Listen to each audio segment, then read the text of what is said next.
gah pideksa gedhe dhuwur. Aku nek ngadep panjenenganipun iso ndangak. Sumbut ya Mas. Sumbut piye wonge gagah gedhe dhuwur ning ireng. Ya malah ketok malah ketok apa kuwi gales wibawa kok. Niku mertandani panjenenganipun sengkut anggenipun nyambut damel. Betul. Nggih. Nah, malam ini dalam rangkaian bersih desa utawa bersih desa, sedekah bumi sisan gawe Agus Tusan. Ya. Wajan. Berarti dua acara didadekne siji. Aku ngerti sebabnya apa. Kok sebabnya apa kok dua acara didadekne siji Mas Mio? Ben irit. Ora dhewe-dhewe ngono ya. Ora ne ya ora kok irit piye wong kaya ngene iki probeyone ya ora sithik. Ora sithik. Luar biasa, tepuk tangan buat masyarakat Dimong. Tetap melestarikan dan menjaga kesenian tradisi agar identitas bangsa kita tidak luntur. Nitik kalau wau sonten untuk menjaga regenerasi Tole ugi dipun paringi kesempatan kagem mancal keprak teng mriki. Anakmu kuwi Mas Mio. Anakku bagus to. Beh. Pake sawangen baguse kaya ngene kok. Piye anake bagus, kulite resik, ya ampun, bapake kaya blekok moncrot. Lah penting lak urip. Uripa nak rata wadus. Lah penting lak raup. Raupa nek ora nganggo sabun. Penting lak kosokan. Kosokan nggo suket. Suket ki po sapi.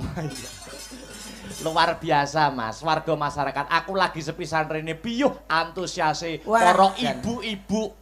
Jan. Pripun ibu-ibu pripun? Piyuh sing tresno karo aku ki ora malah mbak-mbak, ora malah perawan-perawan Dimong, malah simbok-simbok.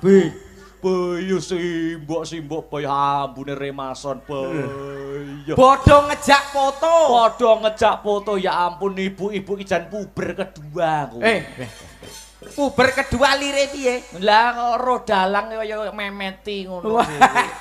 Ora kok memeti menika tresno kalih panjenengan. Alhamdulillah. Jenengan dipun tampi wonten ing tlatah bumi mriki, bumi Dimong. Mugi-mugi taun ngajeng Mas Akbar melih nggih. Kalau Mbah Lurah? Ya. Wah, oke. Langsung di DP bengi iki. Lah, ora usah santai mawon kok nggih. niku. Pokoke nekane Mas Akbar iku santai mawon. Kula niku digodhog nemi pun budal kok. Digodhog nemi pun budal. Jadi seneng sedekah. Sedekah. Dono rasa. Nggih, ibarate ngaten lho Mas. Para warga masyarakat ingkang mapan wonten ing Desa Dimong nggih. Nggih. Punika ngadani bersih desa ngaten niku niate sedekahan. Dono rasa ketitik ya ta sing kepareng rawuh ramung warga masyarakat Dimong di luar Dimong nggih wonten sing mirsani uga ana ing live streaming ngene iki dono rasa nyenengke priyayi akeh dawuhe agama ngandharne Mas Mio. Pripun? Sapa sing seneng nyenengne wong akeh kuwi besok cadangane swarga. Sapa wae sing nyenengke wong akeh seneng dono rasa ora nyawang gedhe cilik tuwa enom lanang wedok kuwi besok ganjaran mesti swarga Mas. Mesti swarga. Mesti swarga. Lah yen ora gelem, nek ora gelem sedekah. nggih. Ayo neraka cadangane. Dadi nek rumus. Rumuse sing gelem sedekah nadyan to nyenengne wong akeh kuwi mesti swarga. Ganjarane swarga. Yen ora gelem kuwi neraka sing dadi cadangane Mas. Jenengan dhewe lho sing muni ya. Iya. Nggih, jenengan daleme nganjuk Pak Dalang. Nganjuk Kotangin Jalan Mastrip Ganung Kidul. Dugi wonten ing tlatah Dimong mriki Medion. Nggih, menika mayang nyenengne wong akeh. Nyenengne wong akeh. Napa purun mengke jenengan boten bayaran? Sedekah lho, sedekah. Kuncine ke sapa sing jeneng gelem sedekah swarga, sing ora gelem neraka. Terus aku mbok kon sedekah bengi iki nganjuk Medion, Mastrip Dimong. Ora nampa bayaran apa gelem? Yo ora iso. Oh neraka. Yen ora sedekah neraka. Yo aku kan menghibur, menyenengne wong akeh. Lah nggih, kan sedekah. Sedekah. Gelem ora bayaran kan kudu ikhlas. Yo ora iso nek tanpa dhuwit. Lah iya, berarti neraka. Ora ikhlas kok. Piye to kok iso ngene iki? Piye maksudmu piye? Berarti sapa sing gelem sedekah ngendikane jenengan kan swarga. Sing ikhlas sing ora ikhlas ora apa-apa ora gelem sedekah neraka. Neraka. Jenengan teng mriki ndalang. Ndalang. Gelem ora bayaran? Yo ora. Berarti neraka. Saiki tak walik. Piye? Lah sampean ndagel ning kene. Nggih. Borongan karo sound system. Nggih. Nek ora dibayar mulih piye? Bengi iki. Heeh. Mboten napa-napa. Loh kene. Mulih tanpa bayaran, mulih tanpa nyekel duit. Alah melarat ben penting sombong. Lho. Berarti lati pakartimu nyawiji sedekah. Kowe ikhlas ora bayaran mulih? Ora apa-apa bengi. Dagel sound system mbok gawa tekan kene iki ora bayaran mulih ora apa-apa. Ora apa-apa. Kok kendelmen kowe? Kendel piye bareng wis ditransfer lunas. Walah, telek mental kiri ngono kok. Ha wis ditransfer kok. Lunase iki dhisikno rumangsaku kok. Sampeyan ra tekon rono. Ngendikane jenengan sapa sing sedekah mesti swarga. Nah, terus nyenengne wong akeh kuwi mesti kasuwargan Mas Mio. Urung karuan. Kok urung karuan? Nek jenengan teng mriki mara ngulon ning Jiwan niku nek jenenge Gode. Gode iki daerah apa Mas? Lah kowe ora ngerti. Apa tempat wisata? Tempat wisata kuwi. Aku wong Nganjuk ora ngerti daerah kene Mas. Kuwi nggon pemandangan kuwi klebu sedekah apa ora? Lho. Kuwi piye? Kuwi ning kono ki nggon apa ngono lho. Tak omongi. Aja banter-banter. Malah mbok genahke. Wong edan rasaku. Lah kuwi lak ya sedekah. Sedekah piye? Maksude ki ora ngono. Kowe iki tanpa kowe nganggo pamrih kok Mas Meyong mangsaku kok ngene balik ke benang merah. Pripun? Balik ke benang merah. Nek sak engkel-engkelan. Agama budaya wong kene kecekel kabeh. Nggih. Agamane koyo sing tak omongne mau ngarep, agamane ora ditinggal, budayane ya kecekel. Leres. Ta? Kowe arep paring ular-ular apa kanggo warga masyarakat kene tentang kawruhmu, ya to pamerno senajan sampeyan panjenengan ki wis bola bali sowan ana ing kene. Yen ular-ular yen ditutur tinutur niku kula kinten kula kirang pas awit nggih umurku kan isih 17 tahun. Lah. Wong wis pecotot ngono kok 17 tahun lho. Dados ya padha disinau bareng didongake bareng-bareng. Ingkang sami rawuh mugi-mugi pinaringan sehat. Amin. Kathah rejekine. Amin. Barokah donya akhirate. Amin. Slamet donya akhirate. Allahumma dipun barokahi kanthi sholawatan sareng-sareng Pak Bu nggih. Salatullah salamullah ala toha rasulillah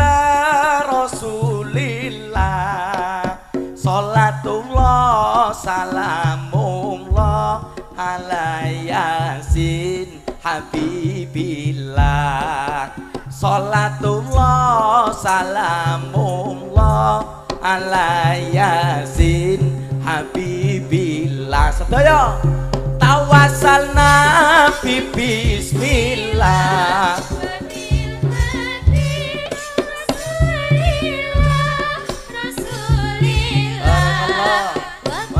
mujahidillah bi ahlil badri ya Allah wa kulli mujahidillah bi ahlil badri ya Allah. Shallu ala Nabi Muhammad. Sallu alaihi. Alhamdulillah awake dhewe nggih budaya nggih ngibadah bentuk majelis. Nggih, luar biasa. Nggih. Sing pareng lenggah tesih kathah. Kathah lha terus tiyang niku kudu gelem ngaji. Ngaji ya, Mas. Ngaji apa wae iki tujuane sinau ben slamet donya lan akhirate. Ora sah jeru-jeru saking alif baktak niku mau nenten werdine. Lho. Iqra kuwi to, Mas? Lho nggih to. Lagi wong belajar ngaji ngene ki mesti nganggo Iqra, nganggo alif baktak. Ampun sah teko nggone Al-Qur'an Iqra niku mau nenten werdine, Mas. Layak aku ngene iki malih percaya nek anakmu dadi dalang. Mergo sampeyan tirakate banter. Lho, alif baktak ya ana artine ana tegese. Alif. Alif iki artine apa, Mas? Niku ku Allah. Menika Allah. Lip niku tangga. Lho. Lip nika? Lah lip jenengan teng mall mboten? Heeh. Enek lip to? Heeh, munggah medun. Nggih niku tangga. Heeh, terus Dadi niku kagem munggah mudun. munggah medun maknane munggah medun. Ngarsaning Gusti Allah taala kudu diimbangi kanthi hablum minannas wa hablum minallah. Edan. Kita harus fatonah kok, Mas. Weh. Nggih. Bar alif ana bak, Mas. Bak artine apa? Bak niku wadah. Dadi ngoleh ngilmu apa wae kudu diwadahi. Heeh. Nggih. Bak niku wadah. Nggih. Terus tak akan mungkin dilaksanakan ibadah sholat 5 waktu kalau kita tidak niat. Oh, dadi kabeh kuwi kudu nganggo niat, kudu nganggo tekad. Nggih. Alif ba ta sa. Sak aja mikir sae dhewe yen oleh rezeki kudu mikir yen to 2,5% itu bukan hak kita. Sedekah. Sedekah. Alif ba ta sa jim Mas Mio. Salat iku marai awake dhewe sehat. Nggih. Neng ora marai awake dhewe jipe. Oh, jim ki jimpe. Jimpe. Oh, nggih. alif ba ta sa jim hak. Hak ya artinya apa? Tetep yang hak adalah hak, yang batil adalah batil. Oh, terus disambung kok teko ae iki lho. Kono ki karek ngoyake kene iki mikir. Maksudnya kaya alif mengopo, bak Iya. mengopo. Lah iya. Allah lip tangga hablum minanas. Kok il artinya apa? Kok teko elewe iki lho. Wis, kono karek ngoyak kene mikir. Ora ngerti nek karma omong wae keserimpet. Keserimpet apa? Ah untuku monyong. Matur nuwun. Luar biasa iki awake dhewe sowan ora ijen ning karo kadang-kadang Widowati, Swarawati utawa Pesinden. Sinden. Iya ta? Dek wingenane sasine niku sura. Wayahe ngungkal gaman. Lah niki biasane nggo ngungkal gaman. Lho, kok iso ngungkal gamane lho? Sinden niku jenenge napa? Waranggono. Warang niku napa? Warang menika keris pusaka. Nggih, nggono lak panggonan. Gono panggonan, Lah, gone nggih. wis ana. Nggih, lah niki lak dinggo ngungkal gaman niku wae. Sing ngungkal keris wong wedok. Iya ta. 1 2 3 4 5 beyuh. Jiro lupat 6 7 8. Beyuh. Kok iso 8 to Mas? Aku ora nggo sinden nganti 8 lho. Pinggir dhewe kaya subwoofer. Apa iya enek subwoofer. Ya ditanjakne ya Mas. Nggih. Nggon karo mlaku. Nggih. Aku pengen ya kuwi ngaturi Mbak Enggar luwih dhisik. Mbak Anisti Ayu Enggarsari supaya menyapa warga masyarakat ana laladan desa ndi? Dimong. Oke, sepotono, Cok. Yo.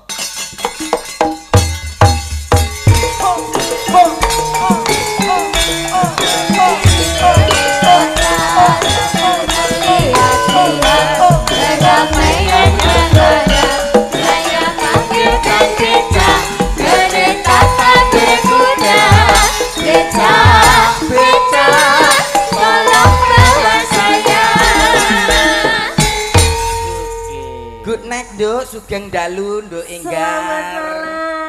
Enggar kala mangsa. Enggar kala mangsa. Kala-kala ya dimangsa, kala-kala ya ora. Lha ya piye to? Nek arep dimangsa terus ora nyonyot. Oh, capek ya Om ya. Nduk, kok ngintik lho iki lho. Saderengipun tetembangan lelagon kaaturaken kunjung ngarsaning para pinilenggah. Ya. Badhe ngaturke apa no? Uluk salam Salam. perkenalan. Kula salam injih. Saderengipun assalamualaikum warahmatullahi wabarakatuh Bapak Ibu. Waalaikumsalam. Salam warahmatullahi wabarakatuh. Sampun ngantos napa dereng? Dereng. Bayu niki nek sing nonton ngantos pok mriku to Om. Oh, luar biasa antusias ingkang mirsani pagelaran wayang kulit wekdal dalu punika mboten kados tahun-tahun yang lalu. Tenan to? Jalan ora kenek dipiyak, motor ki keleh parkir, aduh parane. Oh, sing wingi sampean nggih tumut ndagel. Sing iya. Tahun wingi. wingi melu. Kuwi dalange sinten mawon Dalange nek wayangan sinten bersih mawon. desa Dimong iki melu terus Mbak Enggar niku. Oh, nggih to? Tenah kene iki cok bakale kene kok, Mas. Sajene. Heeh. Anak Jane doke. Mbah Lurah kok. Om, Non. enten doke non jenengan. Enek loro nurung netes. Wong wedok ayu kok tekon ndok. Lah coba kali Ucok bakal ono ndok bener. Gitu. Aja nyepelekke mesti roh Mbak Enggar ngono iki mergo apa? Itu guru bahasa Jawa. Oh. Dadi roh sajen ucok bakal. Oh, luar Ucok bakal biasa. kok sampean jare ucok bakal dimong. Mesti ono ndoke to. Ono ndoke, ana gedange. Ono gedange, ono Oh, iya. ndoke. Lah ya. Iso guyu lho. Iya, gedange dionceki. Terus Ora dipangan-pangan. Bocah edan. Wah, Mbak Enggar, Dalam. mengucapkan doa apa kepada warga masyarakat Dimong yang malam ini sudah berhasil menyelenggarakan acara bersih desa atau sedekah bumi. Oh, injen niki mau sedekah bumi nggih. Iya. Ini ngresiki nggih, Om. Nggih, ngresiki. Mugi-mugi desa napa dosa niki mau? Desa. Oh, desa Dimong tansah pinaringan sehat sedaya warganipun. Amin. Rezeki ingkang kathah barokah. Amin. Didohke saking syukur sakit nggih, Om. Amin ya rabbal alamin. Wah jan mugi-mugi bakdo bersih desa ing mangke Ya. masyarakatipun ayom-ayem tentrem kuat slamet sak kabehane. Amin. Nite an-nadzafatu minal iman, kebersihan itu sebagian daripada Dari iman. iman. Diresiki laire lan diresiki Batine. batinipun. Wah jan Alhamdulillah. Jenengan griyane celak mriki to? cedak kene Pundi? mampira nduk. Emah nek bojone jenengan no. Lah, Wila. Wah teko namono. Lah piye? Lah piye? Kingke rencana kan bojoku melu rene nduk. Nggih, lajeng Awake aturnya anget. gerah. Heeh. Dadi ya kan nek nyuntikne nggone Bu Sinder kono. Businder. Sobu Sinder. Iya. Nek omah berarti tilem bae ya Om ya, kan takon sakit. tur. Wah Berarti- jan anakku sing dalang kingke Hah? pintere ngaji pol nek nang omah iki. Siapa? Ibuke lara kingke lu diyasinke. Bocah edan. Ora yo le yo. Ranti to cek nonton to le. Saking Nonton. sregepe. Aku tak kayak wayang, aku tak kayak wayang. Wah jan halo. Wayang anu mila. Kuwi kok lak terus nguwenteni teko bar iki kok. Tujuane ya ben kuwi. Ngenteni tibar. Ya tetembangan lelagon Sing nggih, gamelan Kacang. dhisik Mbak Enggar. Oke. Heeh. Mardika, wonten Nggih. pamundutan apa mboten? Mardika mawon sing penting gamelan Oh, riyen. nggak. Menawi Oke. Mardika mbok bilih kersa deripun Ki Demang. Mangke riyen bibar ngaten. niki. bibar Oke. niki. Ya, yo gendho ayu Enggar Heeh. ngaturaken Oke. tetembangan. Monggo, napa Mbak? Ninggal katresan nggih Mas. Oke, ninggal katresnan. Heeh. Pamundutan ternyata niku Oh, mau. ninggal katresnan. Nggih. Nggih, pambungdutan saking Mas Heru. Sak- Saking anu, napa niku TW, napa TKW. TKW. Oh, teman-teman TW tapak TKW. mangu. Bingung arep muni TBA. Niki saged dipirsani saking Hong Kong, Taiwan dan Wes, lain-lain. live Fene Mas streaming. Akbar luar biasa. Alhamdulillah. Yuk katur. Ya, ninggal katresnan Mbak Enggar Celorot. Mangga. Yuk. Penyanyi meneng musik meneng Al-Fatihah. Hei.